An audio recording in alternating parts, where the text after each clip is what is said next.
Hello दोस्तों, सफलता प्राप्त करने के लिए जबरदस्त सतत प्रयत्न और जबरदस्त इच्छा रखो। प्रयत्नशील व्यक्ति कहता है कि मैं समुद्र पी जाऊंगा, मेरी इच्छा से पर्वत टुकड़े टुकड़े हो जाएंगे। इस प्रकार की शक्ति और इच्छा रखो, कड़ा परिश्रम करो, तुम अपने उद्देश्य को निश्चित पा जाओगे। यह एक बहुत बड़ी सच्चाई है दोस्तों। शक्ति ही जीवन और कमजोरी ही मृत्यु है। शक्ति परम सुख है, अजर अमर जीवन है। कमजोरी कभी ना हटने वाला बोझ और यंत्रणा है। कमजोरी ही मृत्यु है। संसार को बस कुछ 100 साहसी स्त्री पुरुषों की आवश्यकता है। उस साहस का अभ्यास करो जिसमें सच्चाई जानने की हिम्मत है, जिसमें जीवन के सत्य को बतलाने की हिम्मत है, जो मृत्यु से नहीं कांपता, मृत्यु का स्वागत करता है और मनुष्य को बतलाता है कि वह अमर आत्मा है। समस्त विश्व में कोई उनका हनन नहीं कर सकता। तब तुम स्वतंत्र हो जाओगे। असफलता की चिंता मत करो। असफलता स्वाभाविक है। असफलताएं जीवन के सौंदर्य है। जीवन में यदि संघर्ष ना रहे तो जीवित रहना ही व्यर्थ है। संघर्ष और त्रुटियों की परवाह मत करो। असफलताओं पर ध्यान मत दो। यह छोटी छोटी फिसलने हैं। यदि तुम 1000 बार भी असफल हो तो एक बार फिर प्रयत्न करो। विश्व की समस्त शक्तियां हमारी हैं।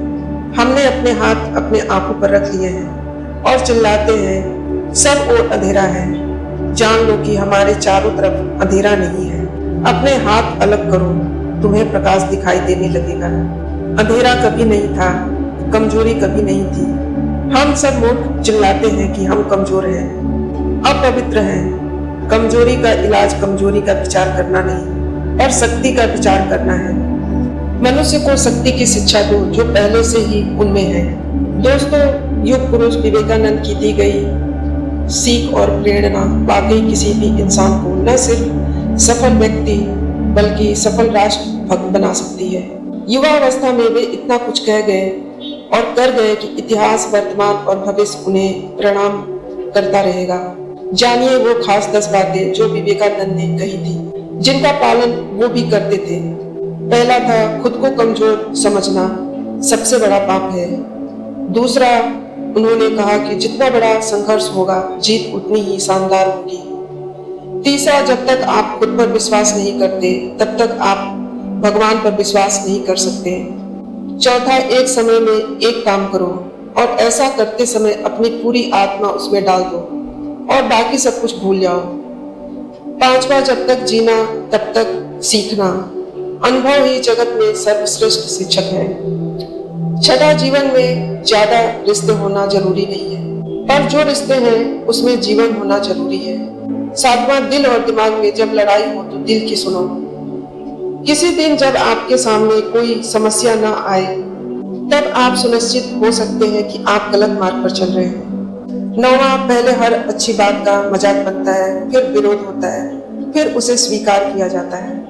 गीता का मूल सूत्र है निरंतर कर्म करते रहो, लेकिन उसमें आसक्त मत हो जाओ। जिस ओर मन का विशेष झुकाव होता है मोटे रूप से उसे ही संस्कार कहते हैं। यदि मन को एक तालाब मान लिया जाए तो उसमें उठने वाली हर लहर शांत होने के बाद पूरी तरह खत्म नहीं हो जाती, वह एक प्रकार का चिन्ह छोड़ जाती है, साथ ही ऐसी संभावना का निर्माण कर जाती है जिससे वह लहर दोबारा फिर से उठ सके। इस चिन्ह तथा इस लहर के फिर से उठने की संभावना को मिलाकर हम संस्कार कह सकते हैं। हमारा हर काम, प्रत्येक अंग संचालन, हर एक विचार हमारे मन पर इसी प्रकार का संस्कार छोड़ जाता है। भले ही यह संस्कार हमारी दृष्टि से स्पष्ट न हो, लेकिन अज्ञात रूप से अंदर ही अंदर कार्य करने में विशेष प्रबल होते हैं। हम हर क्षण जो कुछ है वह इन संस्कारों के समुदाय से नियमित होता है।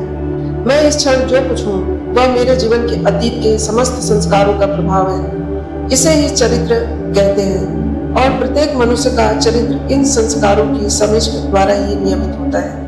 यदि अच्छे संस्कार प्रबल रहे तो इंसान का चरित्र अच्छा होता है और यदि अशुभ संस्कार बलवान हो तो चरित्र बुरा होगा।